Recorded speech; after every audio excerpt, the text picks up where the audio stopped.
ಉಬ್ಬನ್ನು ಹುಬ್ಬುಗಳೆಲ್ಲ ಕೂಡ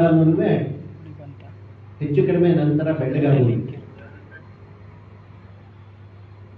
ಹಿಂದೆ ಇಲ್ಲಿ ನೃತ್ಯ ಗ್ರಾಮದಲ್ಲಿ ಬಂದಿದ್ವಿ. ನಾನು ಹೇಳ್ತಿರೋದು ಒಂದು 32 ವರ್ಷದ ಹಿಂದೆ ನೃತ್ಯ ಗ್ರಾಮ ಪ್ರಾರಂಭ ಆದಾಗ 89-90. ಆವಾಗ ಅವ್ರ ಜೊತೆನಲ್ಲಿ ಬ್ರಿಜ್ ಮಹಾರಾಜ್ ಹೇಗಿದ್ರು? ಎತ್ತರದಾಳು, ಕೆಂಪು ಮುಖ, ಒಳ್ಳೆ ಅಜಾಲು ಬಾಹು. ಅಲ್ಲಿ ಪ್ರತಿಮಾ ಬೇಡಿ, ಅವ ಪ್ರತಿಮಾ ಬೇಡಿ ಮಾಡ್ಕೊಂಡು ಸುಮ್ಮನೆ ಅನೌನ್ಸ್ ಮಾಡಿದ್ರು. ಅವರಿಬ್ಬರು ನೃತ್ಯ ಮಾಡ್ತಾರೆ. ಏನು ಮಾಡ್ತಾರೆ, ಹೇಗೆ ಮಾಡ್ತಾರೆ ಯಾರಿಗೂ ಗೊತ್ತಿಲ್ಲ, ಅವ್ರಿಗೂ ಗೊತ್ತಿಲ್ಲ.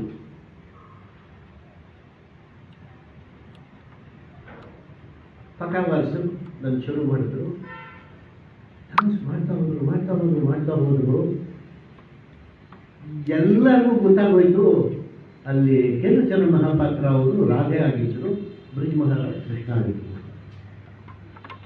ಹೇಗಾಯ್ತು? ಯಾವ ಮೇಕಪ್ಪು ಇಲ್ಲ. ಆ ದಾಪ ಹೊಟ್ಟೆನೂ ಹಂಗೆ ಅದರ ಮೇಲೆ ಒಂದು ವೇಲ್ ಕಟ್ಕೊಂಡಿದ್ರು. ಆದರೆ ಅವರು ಕುಣಿದ್ರು. ಆ ಲಾಸ್ಯ ಅವರ ಕೈ ತಿರುಗಿಸಿ ಒಂದ್ಸತಿ ಅಂದ ತಕ್ಷಣ ಅವ್ರು ಒಂದ್ಸತಿ ಕೈ ಚಾಚಿದ್ರು. ಇದ್ರು ಕೂತಿದ್ದವ್ರು ಯಾಕೆ ಅವರ ಕೈ ಚಾಚಿದಾಗ ಕೃಷ್ಣನಿಗೆ ಕೈ ಚಾಚ್ತಾ ಇರುವ ರಾಧೆ ಎಲ್ಲರಿಗೂ ಕಾಣಿಸ್ಕೊಂಡ್ರು. ಯಾಕೆ ಕಾಣಿಸ್ಕೊಂಡ್ರು ಅಂದ್ರೆ ಆ ಸತ್ತು ಅಲ್ಲಿ ಆಂಗಿಕ ಒಂದು ನೆಪ ಅಷ್ಟೆ. ಅದರಿಂದ ಈ ಸಾತ್ವಿಕ ಅಭಿನಯ ಅಂತನ್ನುವುದು, ಈ ಸಾತ್ವಿಕ ಭಾವ ಅನ್ನೋದು, ಸಾತ್ವಿಕ ಭಾವವನ್ನು ಒಂದು ಲಿಸ್ಟ್ ಮಾಡಿ ಇಟ್ಟಿದ್ದಾರೆ. ಆದರೆ ಅದಷ್ಟೇ ಅಲ್ಲ. ಇವನ್ನೆಲ್ಲ ಮಾಡ್ಕೊಳ್ಬೇಕಾದ್ರೆ ಮನಸ್ಸಿನಲ್ಲಿ ಸಮಾಧಿಗೆ ಬರಬೇಕು ಅಂತಂದ್ರೆ ಹೇಗೆ ಬರುತ್ತೆ ಅಂದರೆ ಎರಡು. ಒಂದು ಶಮ, ಬೇರೆ ಬೇರೆ ನನ್ನ ವೈಯಕ್ತಿಕವಾದ ಭಾವನೆಗಳು ಏನಿದ್ದಾವೆ ಅದನ್ನೆಲ್ಲ ನಿಗ್ರಹಿಸಿಕೊಳ್ತಾ ಹೋಗೋದು. ಆಮೇಲೆ ಇದೇನಿದೆ ಸಾಧಾರಣೀಕೃತವಾದಂತಹ ಒಂದು ವಸ್ತುವಿನಲ್ಲಿ ಏನು ಭಾವಗಳಿದೆ ಅದನ್ನು ನಾನು ಇಮ್ಯಾಜಿನ್ ಮಾಡ್ಕೊಳ್ತಾ ಹೋಗ್ಬೇಕು. ನನ್ನ ಪ್ರತಿಭೆಗೆ ಕೆಲಸ ಕೊಡಬೇಕು. I should keep on imagining, creative imagination. ಧ್ಯಾನದಲ್ಲಿ ಇದು ಇದೆ. ನೀವು ಯೋಗ ಸೂತ್ರಗಳನ್ನು ನೋಡಿದ್ರು ಕೂಡ ಈಶ್ವರ ಪ್ರಣಿಧಾನತ್ವಾ ಅಂತ ಹೇಳಿದ್ದಾದ ಮೇಲಿಂದ ಮೈತ್ರಿ, ಕರುಣ, ಮುದಿತ, ಉಪೇಕ್ಷಾ ಅನ್ನುವ 4 ಬ್ರಹ್ಮ ವಿಹಾರಗಳು. ಇದನ್ನು ಬುದ್ಧನು ಹೇಳಿದ. ಮೈತ್ರಿ ಭಾವನಾ, ಕರುಣಾ ಭಾವನಾ, ಮುದಿತಾ ಭಾವನಾ, ಉಪೇಕ್ಷಾ ಭಾವನಾ, ಇವುಗಳನ್ನ ಏನ್ ಮಾಡಬೇಕು? ಕೈ ಮುಚ್ಚಿಕೊಂಡು ನಾನು ಹೀಗಿದ್ದೇನೆ,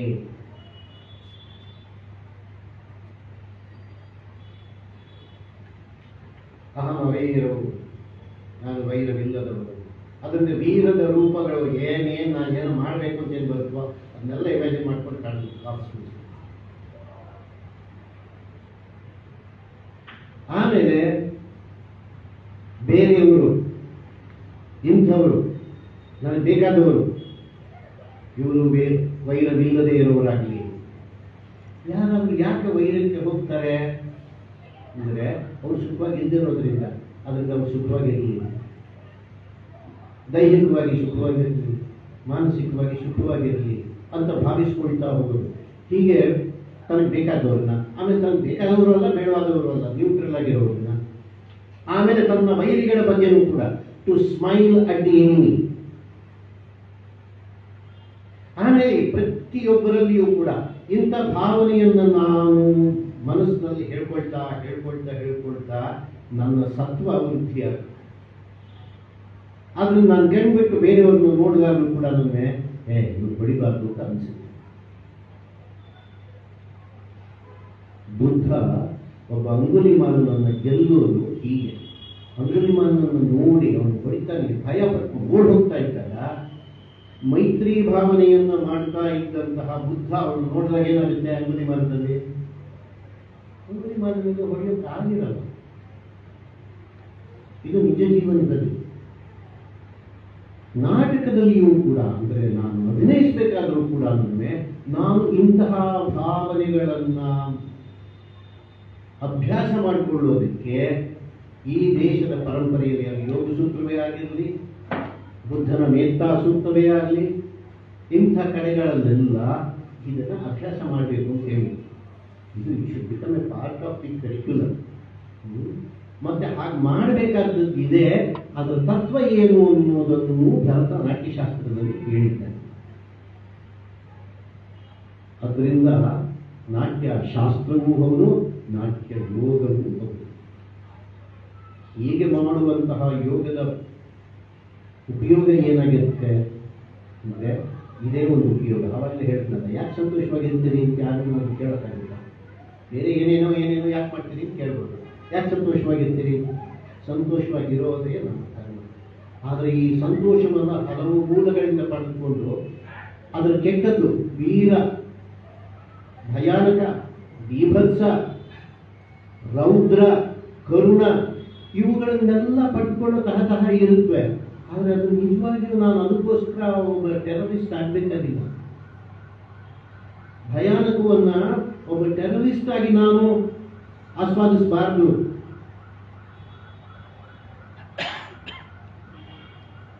ಒಬ್ಬ ಕಾಮಕನಾಗಿ ನಾನು ಶೃಂಗಾರವನ್ನು ಆಸ್ವಾದಿಸಬಾರದು. ಹಾಗಾಗಬೇಕಾದ್ರೆ ನಾನು ಈ ಸ್ಥಾಯಿ ಭಾವಗಳು ಏನಿದ್ದಾವೆ ಅದಕ್ಕೆ ಬೇಕಾದಂತಹ ಕಲೆಯ ಮಾರ್ಗಗಳನ್ನು ಹುಡುಕೊಳ್ಬೇಕು. ಅದರಿಂದ ಸಮಾಜದ ಸ್ವಾಸ್ಥ್ಯಕ್ಕೆ ಇದೆಲ್ಲ ಬೇಕು. And it will also become A part of the counselling. ಯಾರಲ್ಲಿ ಯಾವ ಭಾವ ಇದೆ, ಯಾಕೆ ಅವನು ಅದನ್ನು ತೋರ್ಪಡಿಸಿಕೊಳ್ಳೋದಕ್ಕೆ ಆಗ್ತಾ ಇಲ್ಲ, ಇದನ್ನ ಇವತ್ತು ಯಾರಾದರೂ, these are all questions of psychological well-being. So for counseling, this is required. Even for your communication in general, we have so many communication theories, right? And it is part of your MBA, your management, your administration, your HR, and all that this is required.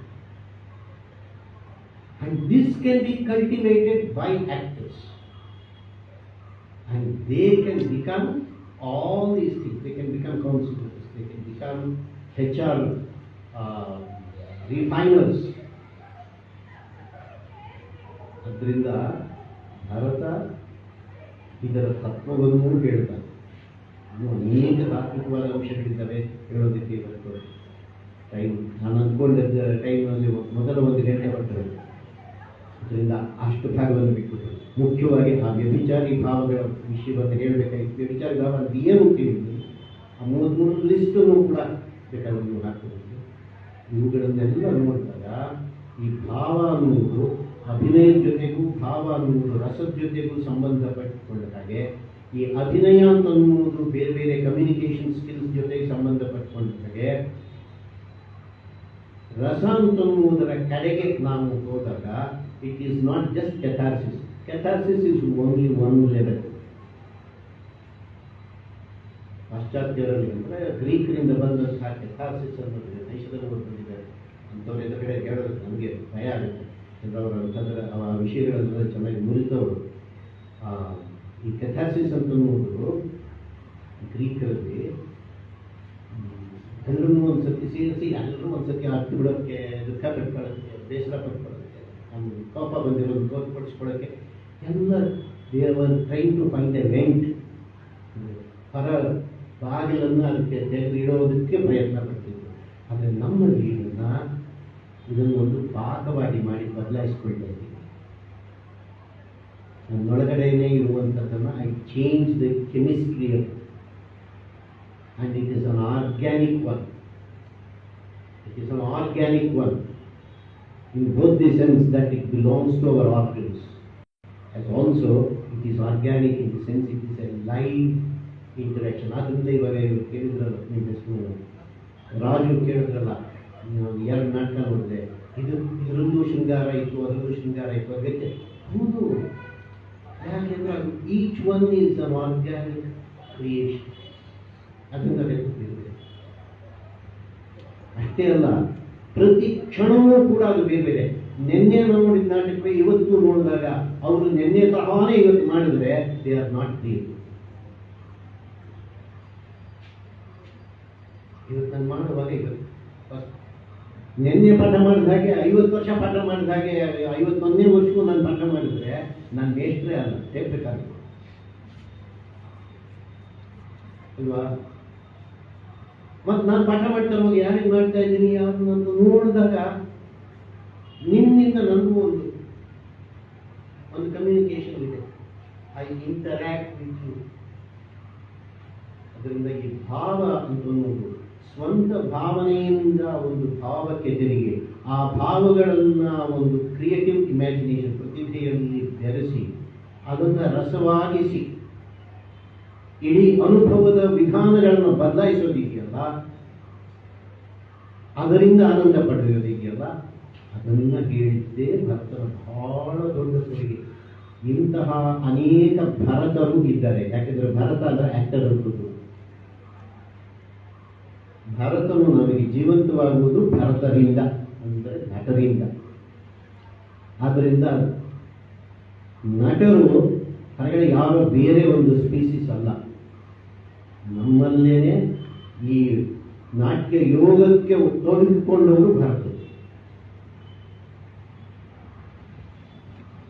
ಆ ನಾಟ್ಯ ಯೋಗದ ಬಹಳ ಮುಖ್ಯವಾದ ಭಾಗ ಅಂದರೆ ನಮ್ಮ ಭಾವನೆಗಳನ್ನು ಭಾವಗಳಾಗಿ ಬದಲಾಯಿಸಿಕೊಳ್ಳುವುದು.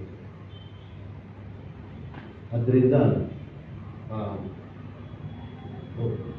ಹೇಳಿದ್ದಕ್ಕಿಂತ ಹೆಚ್ಚು ಕಾಲ ತಗೊಂಡಿದ್ದೀನಿ, ಕ್ಷಮಿಸಿ.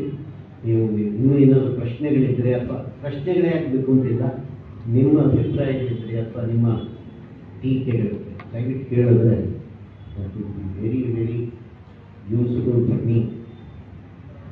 Thank you.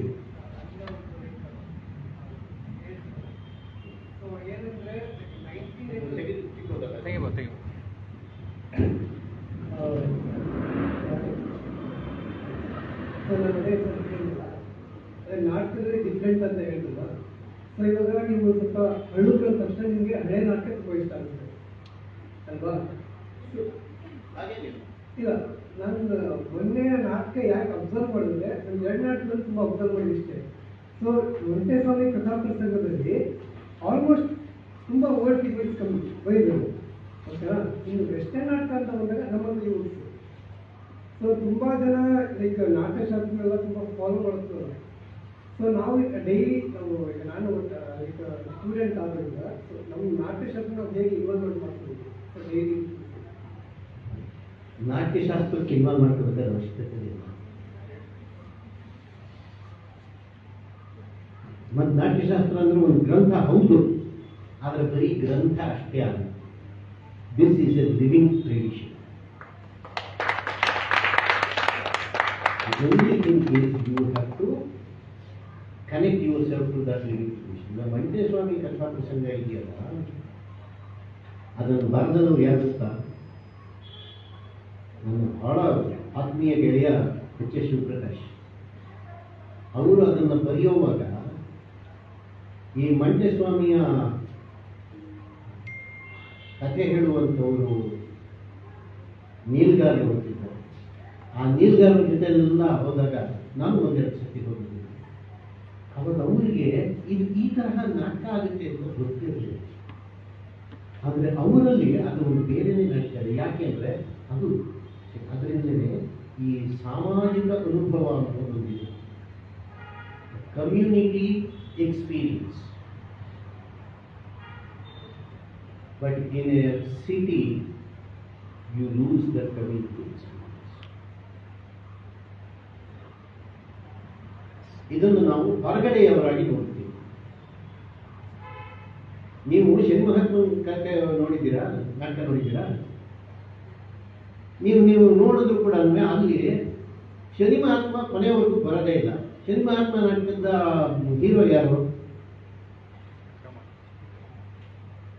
ಅವನು ಬರೋ ವಿಕ್ರಮ, ಅವನು ಗುರಿ ಗೋಳು ಕತೆ. ಹೌದು, ಆಯ್ತಾ? ಆಮೇಲೆ ಅವ್ನಿಗೆ ಯಾರು ಹೋಗಿ ಹಾರ ಹಾಕೋದಿಲ್ಲ. ಕೊನೆಯಲ್ಲಿ ಒಂದು 5 ನಿಮಿಷ ಬಂದ್ಬಿಡ್ತಾನೆ ಶನಿ, ಎಲ್ಲರೂ ಹೋಗಿ ಒಂದು ಹಾರ ಹಾಕ್ತಾರೆ. ನಿಮ್ಗದ ಅನುಭವ ಆಗುತ್ತಾ? Because it's not a part of your life, it's not a perception that you have. But there are millions of people who have that perception. So for them it is a ritual. ನಾವು ritualistic theatre ಅಂತ ಪಾಠ ಮಾಡೋದೇ ಬೇರೆ. ಆದರೆ ಒಂದು ನಾಟಕ ಇವತ್ತಿಗೂ ಕೂಡ ಸಿನಿಮಾತ್ಮಕ ನಾಟಕ ಆಗ್ತಾರವಾಗ ರಿಚುವಲ್ ಆಗಿರೋದೇ ಬೇರೆ. ಹಾಗಿದ್ರೆ ಅವನು ಹುಡುಗರ, ಓದ್ದವರ, ವೈಜ್ಞಾನಿಕ ದೃಷ್ಟಿಕೋನ ಇರುವವರ? All this is bunkum. These classifications are a bunkum. ಏನು ಅರ್ಥ ಇಲ್ಲ. ಆದರೆ ನಾವು ಈ ಪರಿಸ್ಥಿತಿಯಲ್ಲಿ ಇದನ್ನು ಒಪ್ಕೋಬೇಕು. ವಿ ಕೆನಾಟ್ ಡೂ ಅವೇ. ಬೆಂಗಳೂರು, ಇಲ್ಲಿ ಸುಚಿತ್ರಾ ಫಿಲ್ಮ್ ಇನ್ಸ್ಟಿಟ್ಯೂಟು, ಅದರೊಳಗೆ ನಾಡಿ ಅಂಗಡ, ನಾಡಿ ನಮಗೆಲ್ಲ ಮೇಕಪ್ ಅನ್ನ ಮಾಡ್ತಿದ್ದವರು, ಮೇಕಪ್ ಅನ್ನ ಹೇಳ್ಕೊಟ್ಟವರು. ಆದರೆ ನಾವು ಇದನ್ನು ನೋಡೋದಕ್ಕೂ ಅದನ್ನು ನಾಟಕ ಮಂಟೇಸ್ವಾಮಿ ಕಥಾ ಪ್ರಸಂಗವನ್ನು ಇವತ್ತಿಗೆ ಯಾರು ಸುರೇಶ್ ಅಂಗಡಿ ಮಾಡಿಸಿದ ನಾಟಕ ಡೈರೆಕ್ಷನ್ ಅದಕ್ಕೂ ನೇರವಾದ ಸಂಬಂಧ ಇದೆ ಅಂತ ಹೇಳಕ್ಕಾಗಲ್ಲ. ಅದರ ಆಡಿಯನ್ಸೇ ಬೇರೆ. ನೀಲಗಾರರ ಆಡಿಯನ್ಸು ಮತ್ತು ನೀಲಗಾರರಲ್ಲಿ ಇನ್ವಾಲ್ವ್ ಆಗೋವರೇ ಬೇರೆ, ಇದನ್ನು ನೋಡುವವರೇ ಬೇರೆ. ಮತ್ತು ಇದಾಗಲೇ 40 ವರ್ಷದ ಹಳೆ ನಾಟಕ ಇದೆ. ಮತ್ತೆ ಇವತ್ತು ಹೊಸದಾಗಿ ಬಂದಿರೋ ನಾಟಕನೂ ಇರ್ಬೋದು, ಅದೇ ಬೇರೆ. ಅದಕ್ಕೆ ಆಯ್ಕೆಗಳಿಗೆ ಬೇರೆ ಬೇರೆ ಕಾರಣ ಇರ್ಬೋದು. ಅವ್ರು ಕೊಟ್ಟಿರುವಂತಹ ಪ್ರಚಾರವೂ ಅದಕ್ಕೆ ಕಾರಣ ಇರ್ಬೋದು ಅಲ್ವಾ? ಎಲ್ಲಿ ಯಾರು ಏನನ್ನ ಹೇಳ್ತೀರಿ? So we can not generalise. But ಅದೊಂದು ಅನುಭವ ಕೊಡ್ತಾ ಇಲ್ವಾ ನಿಮಗೆ? ಮತ್ತು ಅದು ಆಸ್ವಾದ್ಯವಾಗಿತ್ತಾ ಇಲ್ವಾ? Did you enjoy that or you did not enjoy? Because you enjoy one, it doesn't mean you don't enjoy the other. ನಾನು NTR ನಲ್ಲಿ ಚೆನ್ನಾಗಿದೆ ಅಂತಂದು ಮಾತ್ರಕ್ಕೆ KFC ನಲ್ಲಿ ಚೆನ್ನಾಗಿಲ್ಲ ಅಂತ ಏನಲ್ಲ. ಅದನ್ನ ಎಂಜಾಯ್ ಮಾಡೋರು ಅದನ್ನ ಎಂಜಾಯ್ ಮಾಡ್ತಾರೆ, ಇದನ್ನ ಎಂಜಾಯ್ ಮಾಡೋರು ಇದನ್ನ ಎಂಜಾಯ್ ಮಾಡ್ತಾರೆ. ಎರಡೂ ಕಡೆ ಹೋಗಿ ಎರಡನ್ನೂ ಎಂಜಾಯ್ ಮಾಡೋರು ಮಾಡ್ತಾರೆ.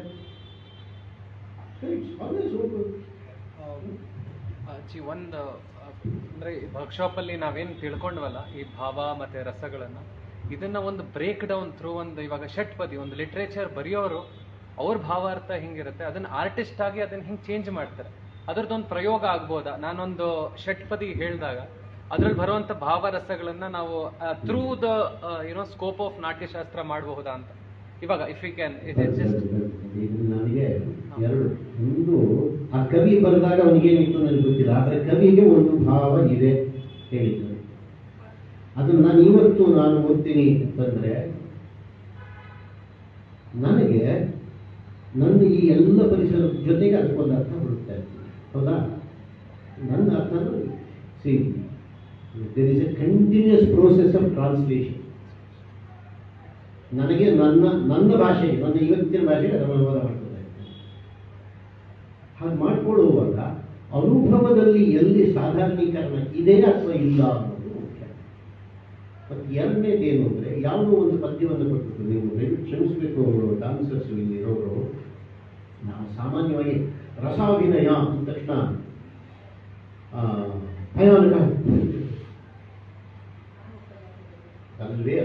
ಯಾಕೆಂದ್ರೆ ಇದು ಬೇಳೆಗೆ ಉಪ್ಪು ಖಾರ ಹಾಕಿ ಎಲ್ಲ ಮಾಡಿದ್ರೆ ಪುಡಿ ಆಯ್ತು ಸರ್, ಎಲ್ಲ ಹಾಕಿ ಸುಮ್ಮನೆ ಇಟ್ಟಿದ್ರೆ ಆಗುತ್ತಾ?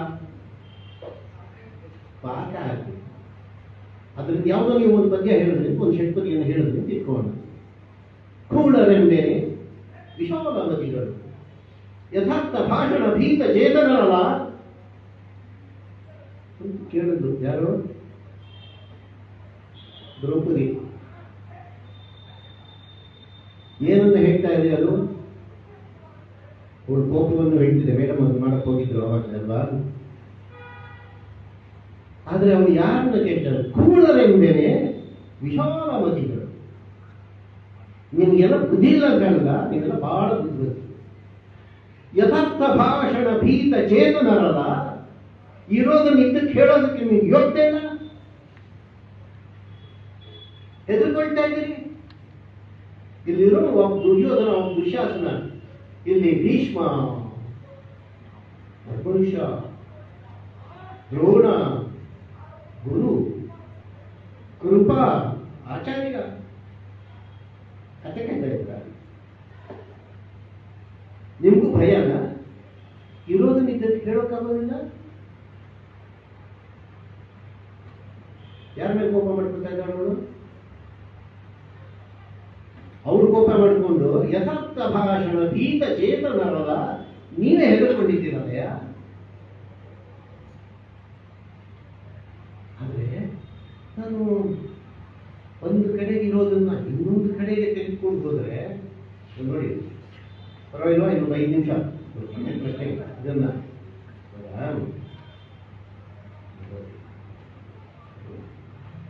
ಕಾದಂಬರಿಯಲ್ಲಿ ಒಂದು ಸಾಲು ಬರುತ್ತೆ. ಘಟಕಗ್ಗಮ ಮಂಡಲೋತ್ಪಲ ವಿಭ್ರಮ ಭ್ರಮರಿಯಪ್ಪ ಚಲೋ ವಿಭ್ರಮರಿ ಅಂತಷ್ಟೇ. ಘಟಕಗ್ಗ ಮಂಡಲ, ಒಬ್ಬ ಭಟನ ಖಡ್ಗ, ಘಟಖಡ್ಗ ಮಂಡಲ ಉತ್ಪಲ ವನ, ಅದರ ಮೇಲೆ ಒಂದು ದೊಡ್ಡ ನೀರಿರುತ್ತೆ. ಆ ನೀರಿನಲ್ಲಿ ಬೆಳೆದ ಕಮಲಗಳ ಮೇಲೆ ಒಂದು ಕಮಲದಿಂದ ಇನ್ನೊಂದು ಕಮಲಕ್ಕೆ, ಒಂದು ಕತ್ತಿಯಿಂದ ಇನ್ನೊಂದು ಕತ್ತಿಗೆ ಹೋಗುವಂತಹ ಚಂಚಲವಾದ ಲಕ್ಷ್ಮಿ. ಅದರಿಂದ ಅದನ್ನು ನೀನು ಅದರ ಮೇಲೆ ಗಮನವನ್ನು ಕೊಡಬೇಡ ಅಂತ ಶುಕನಾಸನಿಗೆ ಉಪದೇಶ ಮಾಡುವಂಥದ್ದು. ಆದರೆ ಅದು ನಮ್ಮ ಪಂಪ ತಗೊಂಡ. ಅಲ್ಲಿ ಚಂಪಕಮಾಲ ಉತ್ಪನ್ನಮಾಲ ವೃತ್ತ ಇದೆ ಅಂತ ಅನ್ನೋದು ನಮಗೆ ಗೊತ್ತಿರಲಿಲ್ಲ. ಆದರೆ ಪಂಪ ಅದನ್ನು ತಗೊಂಡು ಇವನು ಬಾಹುಬಲಿ ತನ್ನ ಅಣ್ಣ ಭರತನಿಗೆ, ಅವನು ಭರತ, ಅವನಿಗೆ ಹೇಳಿದೆ, ಅಯ್ಯ ನಿತ್ವದ ನಾನು ನಿನಗಿತ್ತದೆ, ಇದೇನು ಅಣ್ಣ ಚೋದ್ಯವು. ಭಟಖಡ್ಗ ಮಂಡಲೋತ್ಪಲವನ ವಿಭ್ರಮ ಭ್ರಮರಿಯ ನಿಪ್ಪ ಚಲಾಚಲ ರಾಜ್ಯ ಲಕ್ಷ್ಮಿ.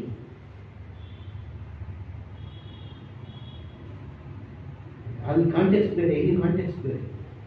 ಭಟಖಡ್ಗ ಮಂಡಲೋತ್ಪಲವನ ವಿಭ್ರಮ ಭ್ರಮರಿಯ ನಿಪ್ಪ. ನಿಮಗೆ ಪದಶಃ ಅರ್ಥವಾಗದೇ ಇರಬಹುದು, ಬರೀ ಅಕ್ಷರಗಳನ್ನು ಜೋಡಿಸಿರುವ ರೀತಿನೇ ಇದೆಯಲ್ಲ. ಭಟಖಡ್ಗ ಮಂಡಲೋತ್ಪಲವನ ವಿಭ್ರಮ ಭ್ರಮರಿಯ ನಿಪ್ಪ ಚರಾಚರ ರಾಜ್ಯ ಲಕ್ಷ್ಮಿ.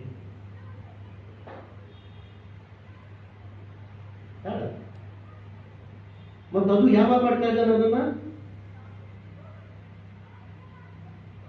ಇಬ್ರು ಮಲ್ಲ ಯುದ್ಧ ಮಾಡಿದ್ರು, ಗೊತ್ತಿದೆ ಅಲ್ವ ನಿಮಗೆ? ಬಾಹುಬಲಿ ಕಥೆ. ಇಬ್ರು ಭರತ ಬಾಹುಬಲಿ ಯುದ್ಧ, ಮಲ್ಲ ಯುದ್ಧ ಆಯ್ತು. ಈ ಬಾಹುಬಲಿ ಭರತನನ್ನು ಮೇಲೆ ಕೆಟ್ಬಿಟ್ಟ. ಉತ್ಸಾಹ ಅಷ್ಟಿದೆ. ಅದು ವೀರರಸವಾಗಬೇಕಾದ್ರೆ ಏನ್ ಮಾಡ್ಬೇಕಾಗಿತ್ತು? ಯಾಕೆ ಅದು ಕುಕ್ಕಬೇಕಾಗಿತ್ತು. ಅಮಿತಾಬ್ ಬಚ್ಚನ್ ಸಿನಿಮಾ ತರ, ಹೌದಾ? ಆದ್ರೆ ಅವ್ನು ಕುಗ್ಲಿಲ್ಲ. ಇವನು ಮೇಲೆ ಕೆತ್ತಿದಾಗ ಇವನು ಗೊತ್ತಾಯ್ತು, ಇವನು ಕೆಳಗೆ ಬೀಳಿಸ್ಬೇಕಾದ್ರೆ ನೀವು ನನಗಿಂತ ಮೇಲೆ ಕೆತ್ತಬೇಕಾಗ್ತದೆ. ತಲೆ ಮೇಲಿದ್ದಾನೆ ಇವನು. ಅವನಿಗೆ ಆ ತಕ್ಷಣ ಹೊಳೆಯಿತು. ನಿಧಾನವಾಗಿ ಮಗುವನ್ನ ಇಳಿಸಿದಂತೆ ಅವನನ್ನು ಇಳಿಸಿದ. ಅಂದ್ರೆ ಏನಾಯ್ತು? ಅಲ್ಲಿದ್ದಂತಹ ವಿಭಾವಕ್ಕೆ, ವೀರರಸಕ್ಕೆ ಬೇರೆ ಒಂದು ಅನುಭವ ಬಂದಿರೋದು. ಆದರೆ ತದ್ವಿರುದ್ಧವಾದ ಒಂದು ಅನುಭವ ಇಲ್ಲಿ ಬಂದದ್ರಿಂದ ಏನಾಯ್ತು?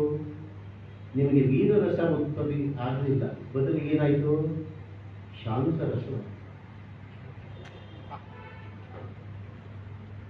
ಆವಾಗ ಅವನು ಹೇಳಿದಂತಹ ಮಾತಿದೆಯಲ್ಲ, ಭಟಖಡ್ಗ ಮಂಡಲೋತ್ಪಲವನ ವಿಭ್ರಮ ಭ್ರಮರಿ, ಆ ಅಕ್ಷರಗಳನ್ನೆಲ್ಲ ಕೇಳಿದ್ರೆ ಅದು ಉತ್ಸಾಹವನ್ನು ತೋರಿಸುವಂಥದ್ದು.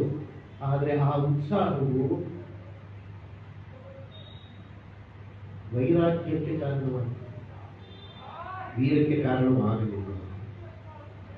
ಆದ್ದರಿಂದ ನಿಮಗೆ ಈ ವಿಭಾವ ಅನುಭಾವಗಳು ಒಂದು ಕಡೆಯಲ್ಲಿ ಇದ್ದದ್ದು ನೀವು ಕಡೆ ತೆಗೆದುಕೊಂಡು ಬಾಣ ಹಿಡಿದು ಮಾತನ್ನ ಪಂಪ ತೆಗೆದುಕೊಂಡಾಗಲೂ ಕೂಡ ಅವನು ಬಳಸೋ ರೀತಿ ಬೇರೆ, ಅದರಿಂದ ಆಗುವ ಇಫೆಕ್ಟ್ ಬೇರೆ.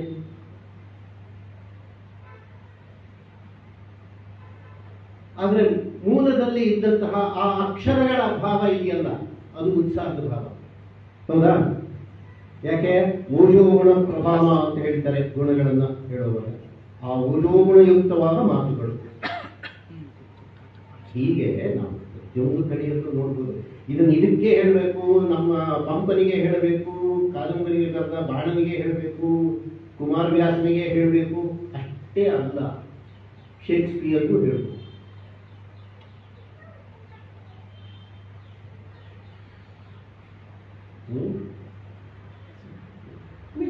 It's not a futile exercise, but with all that exercise, yes, ಒಂದು ಏನಾಗಿರ್ಬೇಕು, ನಮಗೆ ಇಂಥ ದೊಡ್ಡ ಕವಿಗಳನ್ನು ಕೂಡ ತಿಳ್ಕೊಳ್ಳೋದು ಚೆನ್ನಾಗಿ ಆಗಿರುತ್ತೆ ಅನ್ನೋದು ಒಂದು ನಮ್ಮ ಅನುಭವಕ್ಕೆ ಬರುತ್ತೆ. ಆದರೆ ಅದಕ್ಕಿಂತಲೂ ಮುಖ್ಯವಾದದ್ದು, ಇಫ್ ಯು ಡೋಂಟ್ ಮೈಂಡ್, ನಾವು ನಮ್ಮ ಅನುಭವಗಳನ್ನೇ ಹೇಗೆ ವಿಶ್ಲೇಷಿಸ್ಕೊಳ್ತೀವಿ ಅನ್ನೋದು. ನಾನು ಇದನ್ನು ಓದ್ನಪ್ಪ, that's a part of criticism ಅಲ್ವಾ?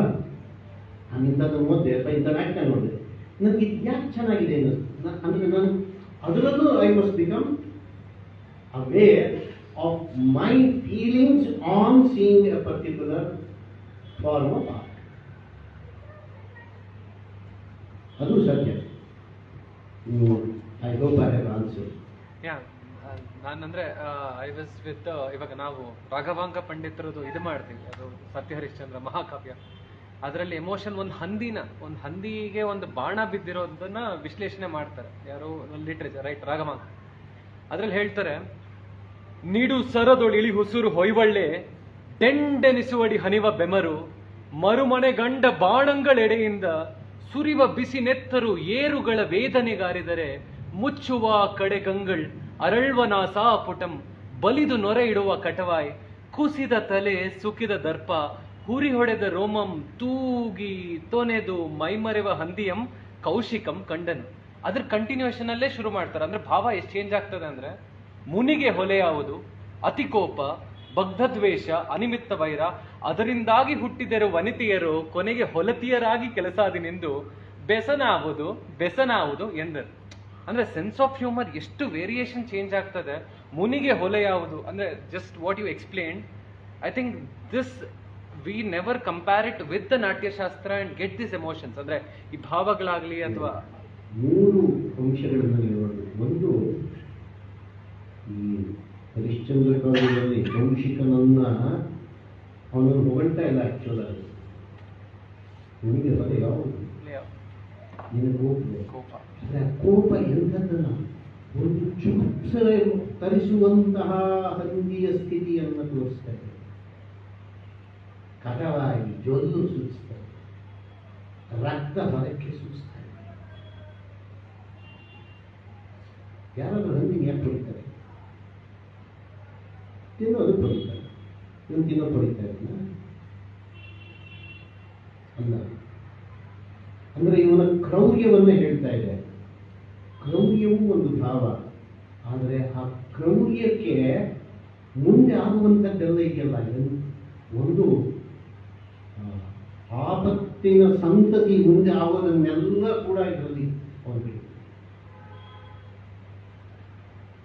ಸೊ ಅಲ್ಲಿ ಬೀಭತ್ಸವೂ ಇದೆ,